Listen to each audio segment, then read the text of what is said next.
Von Miller, through his agent, Joby Brandon. Hey, Von Miller, future Hall of Famer, Super Bowl 50 MVP, a couple of Super Bowl titles under his belt, got a big contract with the Bills. He's now a free agent.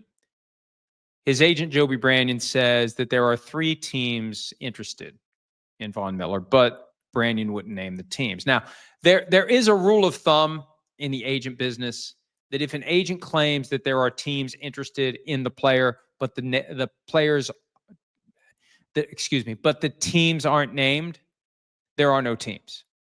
There are no teams.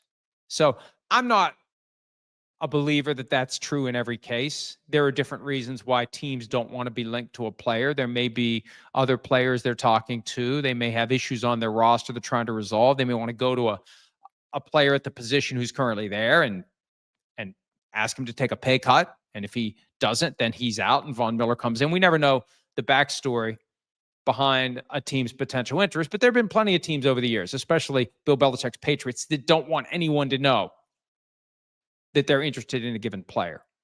But Von Miller presumably still has some gas in the tank. He was a top 2 or 3 draft pick in 2011, the year that Cam Newton came out. That's how long Von Miller's been around.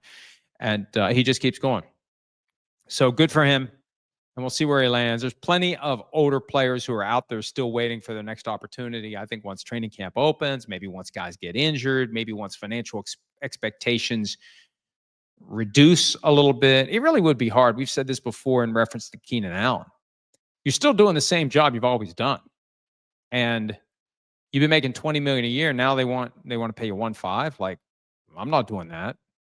But at some point you just have to accept, hey, it's that or nothing. And I want to play and I want to make that money and I want one last opportunity. Maybe I want to try to win a Super Bowl, whatever the case may be.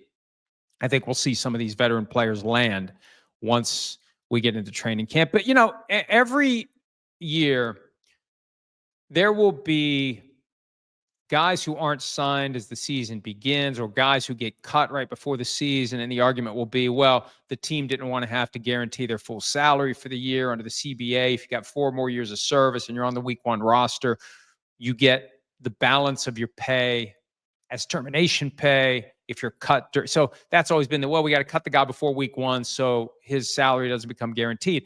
A lot of those guys, after week 1, they still don't get signed.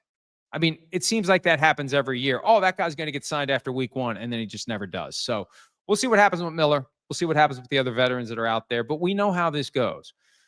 Players who have been integral to the sport for years, they disappear, and someone else takes their place, and the train just keeps rolling. Hi, it's Mike Florio. Thanks for watching PFT on YouTube. Hit subscribe for the latest news and analysis from Pro Football Talk.